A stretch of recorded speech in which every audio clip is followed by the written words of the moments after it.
गिरनार जी जूनागढ़ में विराजमान परम पूज्य जैन आचार्य श्री सुनील सागर जी महाराज पुनः पहुँचे सत्संग गिरनार की 5वीं टोंक। वहां पर कैसी रही बाबाओं की प्रतिक्रियाएं? आचार्य श्री की बाबाओं से हुई मुलाकात एवं चर्चा सुनकर होगा आश्चर्य। लीजिए सुनिए पूज्य जैन आचार्य श्री से जो कि उन्होंने अपने उद्बोधन में कही। सादर नमस्कार, सादर जय जिनेंद्र। क्षमा न्यूज चैनल कहीं भी कभी भी सही और सकारात्मक समाचारों के लिए देखना और सुनना न भूलें। साथ में आपसे विनम्र निवेदन है कि यदि आपने इस चैनल को सब्सक्राइब नहीं किया है तो कृपया अवश्य कीजिए और शेयर और लाइक करना ना भूलें। ज्ञान कल्याणक है ऐसे 8वें तीर्थंकर चंद्रप्रभु भगवान की, जिनके चरणों में अपन सब बैठे हैं, जो यहाँ गिरनार से मोक्ष पधारे हैं। 22वें तीर्थंकर नेमिनाथ भगवान की, 24वें तीर्थंकर वर्धमान महावीर भगवान की, आचार्य श्री आदि सागर महावीर कीर्ति विमल सागर जी महाराज की, तपस्वी सम्राट गुरुदेवाचार्य श्री सन्मति सागर जी महाराज की,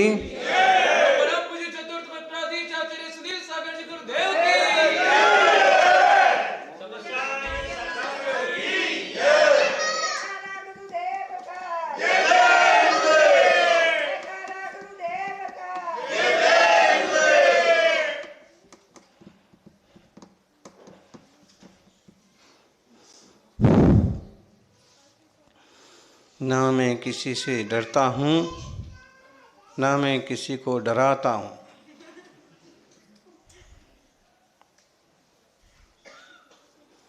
ना मैं किसी से डरता हूँ, ना मैं किसी को डराता हूँ, क्योंकि मैं हर एक आत्मा में भगवान देख पाता हूँ, परमात्मा देख पाता हूँ।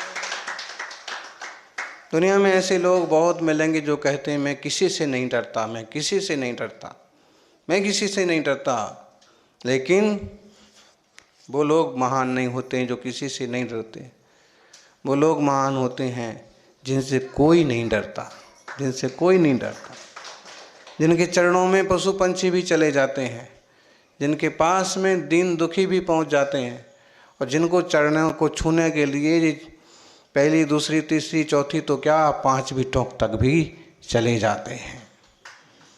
गिरनार जी शिखर जी के ऊंचे ऊंचे पहाड़ों को वे ऐसे महापुरुष हुए, तीर्थंकर हुए कि जिनने भय का माहौल नहीं बनाया, अभय का माहौल बनाया।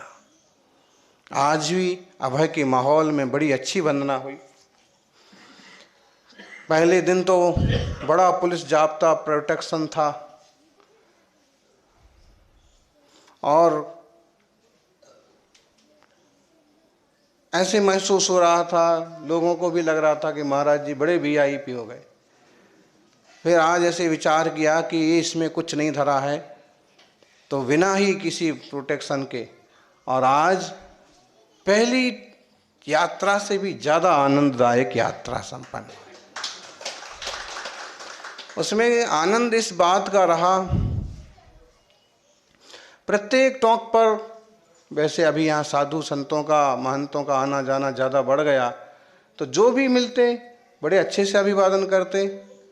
और जब 5वीं टोंक पर पहुँचे तो बाबा जी बाहर वाली शिला पर निकल करके बैठे थे, और एक एक चीज़ देख रहे थे कि महाराज जी किस तरह के परिश्रम करके, कितना तपते हुए और चले आ रहे हैं। और फिर मुनि महाराज ने देख लिया और ने चर्चा इशारा किया, तो उनने भी इशारा किया, अभिवादन किया। फिर अंदर पहुँचे तो सबसे पहले तो पहुँचते ही आप बैठो बैठो महाराज, आओ बैठो बैठो। बैठ गए, सिद्ध भक्ति की। फिर 3 परिक्रमा करो, 3 परिक्रमा की। फिर बैठे। आप जब दूसरी परिक्रमा कर रहे थे तो नहीं, तो फिर हाँ, वक्तव्य, आपका वक्तव्य बहुत अच्छा होता है, प्रवचन आप बहुत अच्छा देते हैं, मार्गदर्शन बहुत अच्छा करते हैं, लेकिन ये लोग समझते ही नहीं हैं सब। हाँ, मैं तो खूब अच्छे से दर्शन करने दूँ, लेकिन भीड़ होती है तो मुझे ही चिल्ला चिल्ला के लोगों को अलग करना पड़ता है। फिर आपको प्रणाम हो गुरु जी, और कोई गलती हुई हो तो हाँ, तब हम इसके पहले हमने ये शब्द बोले कि शायद अब हमारी आगे आगे हमारा आना मुश्किल है यहाँ पर अभी, तो इस के उत्तर में ये जवाब सवाल हुआ। फिर तीसरी परिक्रमा के बाद हम बैठ गए, थोड़ा काव्यसर किया, तो नमस्कार की मुद्रा में आ गए, तो आशीर्वाद दिया, और किसी का एक पंख निकल रहा था, तो हमने कहा कि ये आपके लिए है, जैसे नारायण कृष्ण के मुकुट पर होता है। तो उन्होंने लिया, फिर पहले तो एक बार नीचे रखा, फिर बाद में क्या भाव हुआ, तो गुरुदेव दत्त की मूर्ति के मुकुट पर वो पंख लगा दिया। फिर हमने कहा चरणों को पीछे छुआ दें, तो पीछे चरणों को लगाई, फिर सबकी पीछे चरणों को लगाई, फिर बड़े अच्छे से। फिर हमने कहा, वो कुछ ज़्यादा सुनने के मानस में थे, तो हमने कहा कि देखो, गुरुदेव दत्त का जो चरित्र है, दत्तात्रेय का जो चरित्र है, वो हमने पहले पढ़ रखा है शास्त्री की परीक्षाओं में। तो माता अनसुईया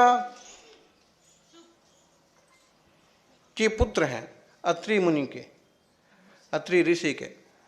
वो पूरी एक कहानी है, हमने उनको संक्षेप में सुनाई, अब उसको थोड़ा सा विस्तार करके सुनाते हैं कि जो दत्तात्रेय गुरुदेव की, भगवान की, अपन वरदत्त गणधर भगवान बोल सकते हैं, लेकिन वो कहानी काफ़ी डिफरेंस है। हाँ, तो वो हमने सुनाई कहानी कि अनसुईया बहुत बड़ी सती थी। मतलब सती का मतलब होता है कि चारित्रवान, एक ऐसी स्त्री कि जिन्हें अपने पति के अलावा दुनिया के और सब लोगों में भाई बहन, भाई बंधु दिखते हैं बस, और कोई लेना देना नहीं। तो जब उनके एक जगह सरस्वती, पार्वती, लक्ष्मी जी इकट्ठी हुई, और वहाँ नारद जी पहुँचे, और उन्होंने प्रशंसा की कि दुनिया में सबसे चारित्रवान, शीलवान, सती अगर कोई है तो अनसुईया जी, माता अनसुईया। तो देवियों को बड़ा विचित्र लगा कि हम लोग इतने बड़े बड़े हैं, और हम तो ब्रह्मा विष्णु महेश की पत्नी हैं, और ये हमारे सामने उनकी प्रशंसा कर रहे। उनको बड़ा बुरा लगा। उन्होंने अपने पति को कहा, प्रत्येक ने अपने अपने पति को कहा कि आप लोग जो है उनकी शील की परीक्षा कीजिए, उनको कमतर शील वाला सिद्ध कीजिए। तो उन्होंने कहा कि आप कैसी बात करती हो, वो सच में सती हैं, और उनके प्रति अपन का कोई भी व्यवहार कोई मतलब नहीं रखता। लेकिन पत्नी ने कहा ना, आपको जाना पड़ेगा। इसका मतलब है कि घरवाली से तो देवताओं को भी डरना पड़ता है। भारतीय परंपरा में अगर दंपति पति पत्नी हैं तो उन्हें एक दूसरे को समझना और सम्मान रखना चाहिए, और अगर कोई विशेष बात है तो पत्नी की बात भी मान करके सही रास्ते पर चलना चाहिए। लेकिन उनका हट अलग ही प्रकार का था कि आप अनसुईया को परीक्षा लो। तो देवताओं ने, अपनी ब्रह्मा विष्णु महेश ने कहा कि ठीक है, अब आप लोग कहते हैं तो जाते हैं। वो अत्रि ऋषि के आश्रम में पहुंचे। अत्रि ऋषि किसी कार्य से, किसी तप आदि के बाहर गए थे।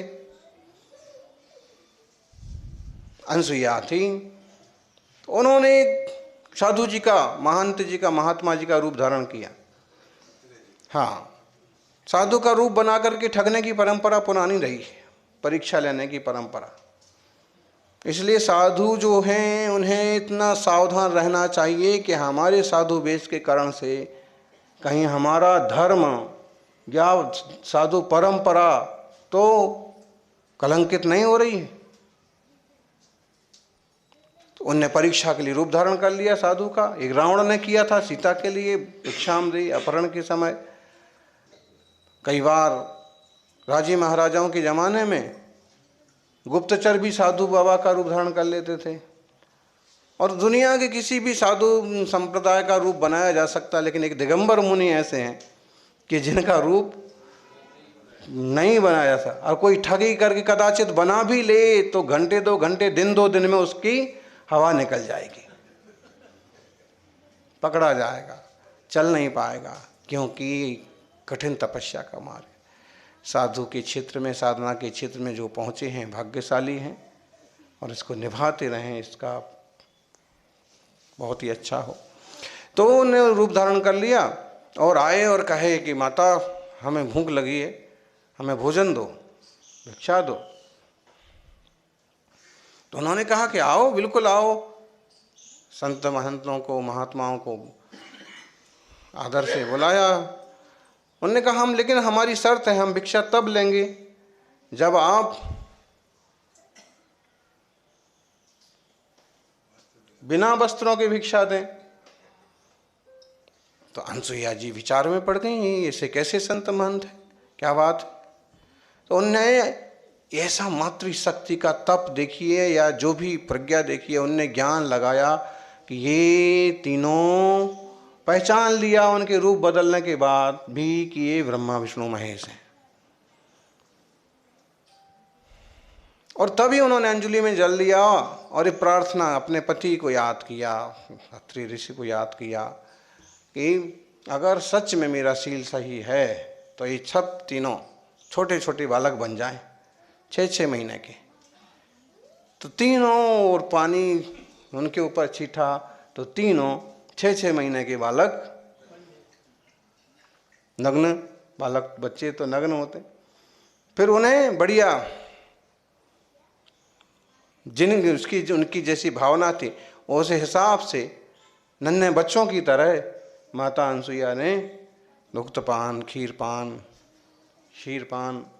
भोजन कराया और पालने में लिटा दिया। मातृशक्ति का, शील सत्व का वैभव इस कहानी से कैसे मालूम पड़ता है। आजकल छोरियां कहीं भी कूदने लगती हैं, कहीं भी पहुंच जाती हैं, किसी से भी जुड़ जाती हैं। देखिए आप चंदना, अंजना, सीता, अनसुईया की कहानी। फिर वहाँ परेशान हो गई ब्रह्मा जी की पत्नी, विष्णु जी की पत्नी लक्ष्मी जी, पार्वती जी, शिव जी की, कि अरे ये तो गए तो अभी तक आए नहीं, मामला क्या है? सब ढूंढने में लग गए। और ढूंढते ढूंढते तो शिव जी का नंदी भी वहीं पहुंच गया, गरुड़ भी वहीं पहुंच गया, हंस पक्षी सब महाराजों के वाहन भी वहीं पहुंच गए। फिर नारद जी से खबर मिली तो तीनों देवियां भी वहां पहुंच गईं, नारद जी भी वहां पहुंच गए, जिनने शुरुआत की थी कि सबसे बढ़िया सती अनसुईया जी। तो उन्होंने कहा देवियों ने कि माता अनसुईया जी आप धन्य हैं, आपका सतीत्व धन्य है, ये हमारे पति हैं और आप इन्हें हमें सौंप दो। तो उन्होंने कहा कि आप लोग अपने अपने हिसाब से पहचान लो, ये तो पालने में झूल रहे हैं।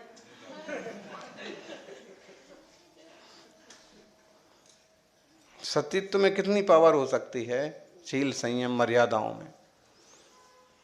लोग मर्यादाओं को समझते नहीं हैं। दिगंबर मुनि महाव्रतों की मर्यादाओं का पालन करते हैं।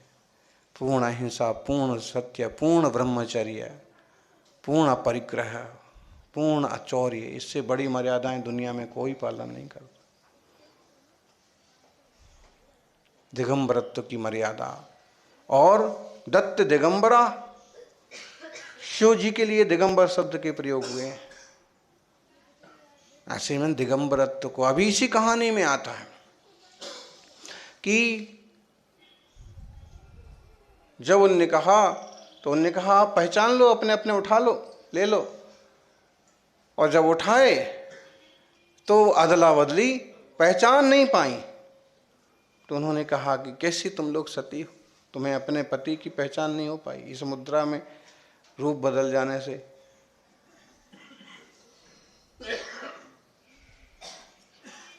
तो उन्होंने कहे, इतने में उन्होंने कहा, हे माता आप हमारी त्रुटि को क्षमा करो और आप इन्हें इनके रूप में वापस कर दो।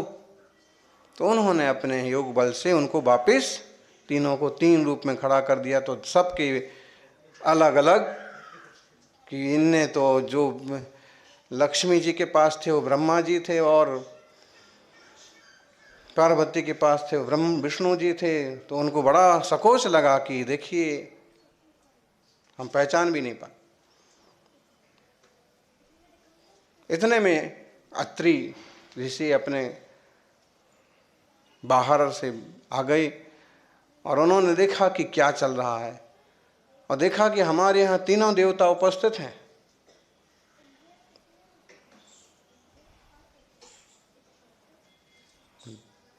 यथायोग अभिवादन किया।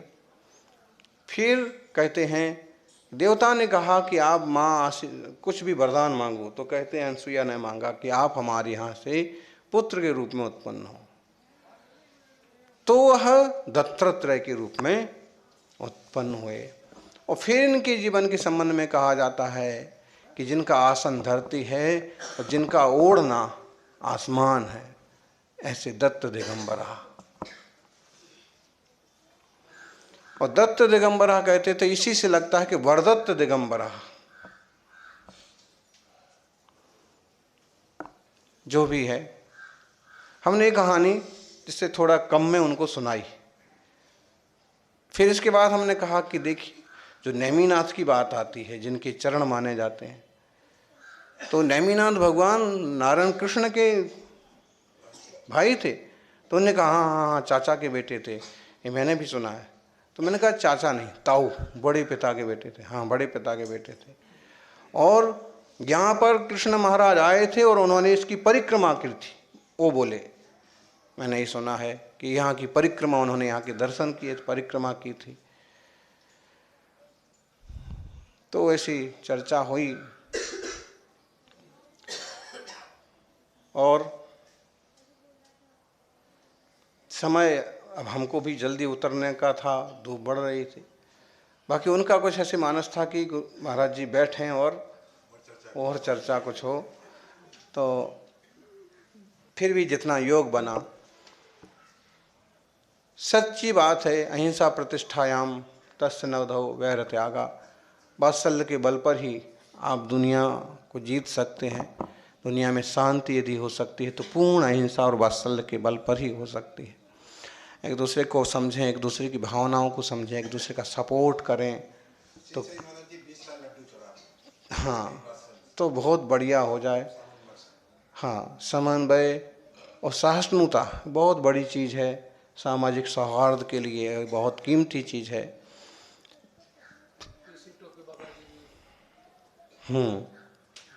उम्मीद मत छोड़ जब आपको लगेगा, उम्मीद न छोड़ें जब आपको लगेगा कि अब कुछ नहीं हो सकता, तभी चमत्कार हो सकता है।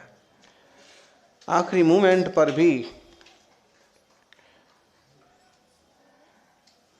पिक्चर में तो अक्सर कर यही होता है कि आखिरी मोड़ पर ही कोई खाई में गिर रहा था और आखिरी में आकर के कोई उसको हाथ दे देता है।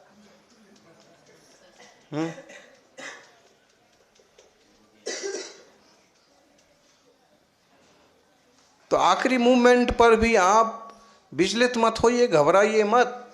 अगर आपकी माचिस में एक ही काड़ी बाकी है तब भी आप हिम्मत से काम लो। हो सकता है कि 49 काड़ियों से जो काम नहीं हुआ वो एक काड़ी से काम हो जाए। दीपक जलाने का, रोशनी करने का, प्रकाश करने का। तो ऐसा यह मार्ग है। कामयाबी के दरवाजे उन्हीं के लिए खुलते हैं जो उन्हें खटखटाने की हिम्मत रखते हैं। राजकोट वालों, बिना कोट वालों, ठंड में कोट पहन पहन के आते थे, अब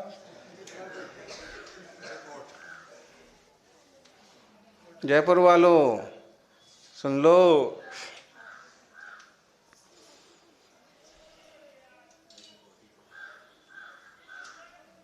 मन के जीते जीत है, मन के हारे हार। बिन लड़े ही जो हार गए उनको है धिक्कार। अरे कोशिश तो करो, कोशिश करने वालों की फिर राजस्थान की राजधानी वालों की ऐसे हार हो सकती है? सौराष्ट्र की राजधानी राजकोट रही, उनकी कैसे हार हो सकती है? हाँ, तो कुछ भी करना है हिम्मत से, भाव से, शक्ति भक्ति से करते हैं तो पूरा होता है, हैं? अरे लंगड़े लूले लोग भी 5वीं टोंक तक पहुंच जाते। आज हमारे एक महाराज 4थी टोंक पर चढ़ गए। हम लोगों ने, कुछ लोगों ने तो यहाँ श्रद्धांजलि की तैयारी कर ली थी।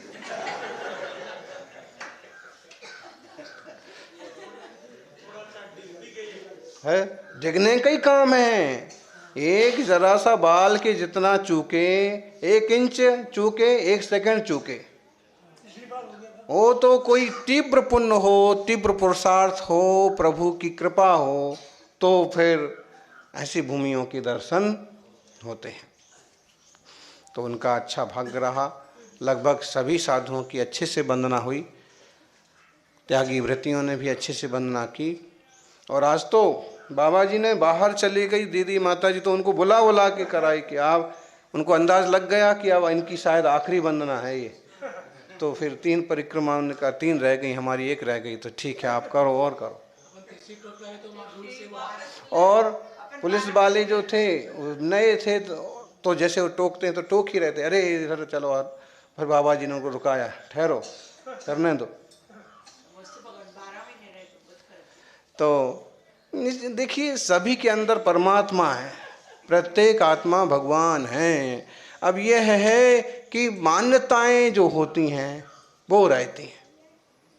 मान्यताओं के विकल्प जब पड़ जाते हैं तो फिर कठोरता आ जाती है। नहीं तो प्रत्येक जीवात्मा सभ्य शुद्धाहु शुद्धनया। महावीर स्वामी की बात ले लो ना, कि जब वह सिंह की पर्याय में हैं 10 भव पहले, तो कौन उनके पास जाएगा बताओ? कौन उनको समझाएगा? कौन उनकी विश्वास करेगा कि ये हम पर आक्रमण नहीं करेगा? लेकिन उस आत्मा में भी महावीर होने की योग्यता, और तब उस अवस्था में भी 2 ज्ञानी मुनिराज आकर के और उस जीव को संबोधित करते हैं। पर्यायें भाई बदलती रहती हैं। परिणमन के दौर में हम किसी को सर्वथा बुरा नहीं समझ सकते, नहीं मान सकते, किसी पर्याय को सर्वथा खराब नहीं मान सकते। समय बदलते, परिणाम बदलते देर नहीं लगती। जिस बात की अपन संभावना करते हैं वो सच्ची भी होती हैं। सभी जीव इस मंगलमय मार्ग को समझें, आग्रह हटाग्रह को छोड़ें और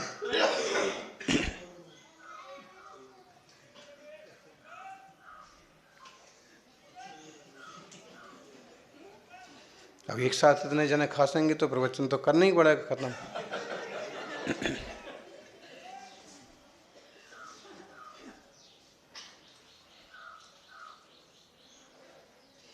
खांसने पर नहीं समझेंगे तो कुछ और करेंगे फिर।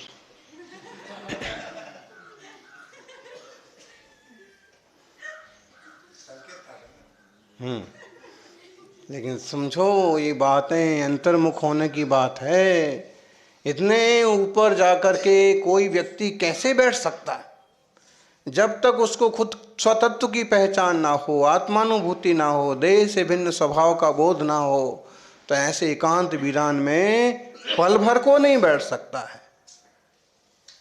जब कोई नहीं जाता है, ऐसे संध्या काल को एक आदमी जाए, हवा निकल जाएगी। ऐसा वीरान, ऐसा पर्वत नदी शमशान भयानक अटवी से नहीं भय खावे। शेषा वन में आज समझ लो कि आप पीछे रह गए, एक जने दो जने, अब आगे पीछे 100 मीटर तक कोई नहीं दिख रहा, कैसा लगता है?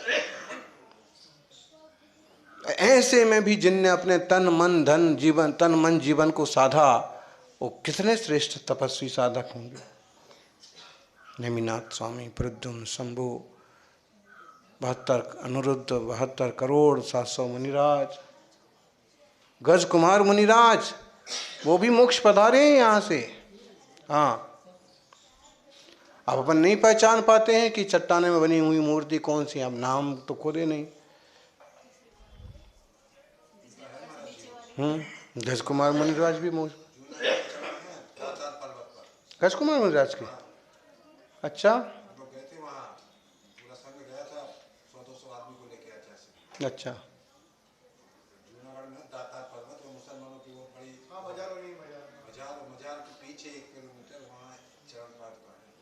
वाह भाई, धन्य है। तो ऐसी साधना आत्मानुभूति के बल पर होती है, और जिनने आत्मानुभूति करके आत्म स्वभाव को उपलब्ध किया, आत्मा से परमात्मा हो गए, हम उनकी पूजा करते हैं कि मंदिर बनाते हैं। झावास वाले, जयपुर वाले बैठे हैं, ये बड़ा जिनालय बना रहे हैं, सुंदर प्रतिमाएं विराजमान कर रहे हैं, वेदी बनाने की तैयारी कर रहे हैं। सब लोग करिए,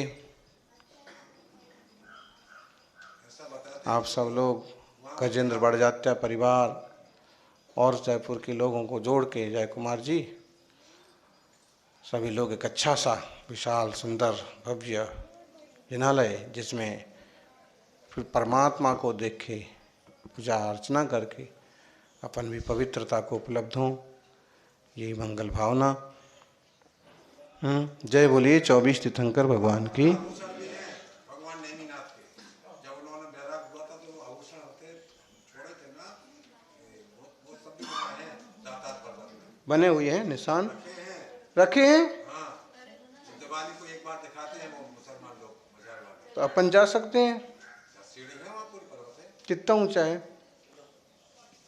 3-3.5 हजार सीढ़ी है।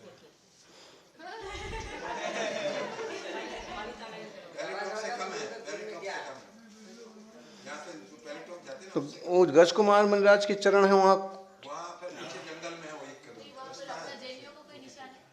जैनियों के निशान है ऐसे कुछ चरण ही है बस, और कोई निशान नहीं।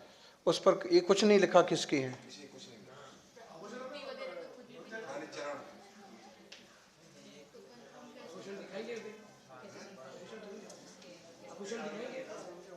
दिवाली बोलते एक दिन को पूरा उनका अंडरग्राउंड है कोई दातार पर्वत। आचार्य गए थे तो उन्होंने उस दिन तो दिखा दिए थे, आचार्य सिंह को अकेले, बाकी किसी को नहीं देखा। ऐसी कोई व्यवस्था हो सकती है कि आपको दिखा दे। तो दातार पर्वत दातार पर्वत तो मुसलमान बंधुओं के हाथ में पूरे उनके पूरा है सिस्टम, पूरा उनका वो बाजार। हिंदू बंधु नहीं जाते। क्षमा न्यूज चैनल देखने के लिए आपको बहुत बहुत धन्यवाद। सादर प्रणाम, सादर जय जिनेंद्र।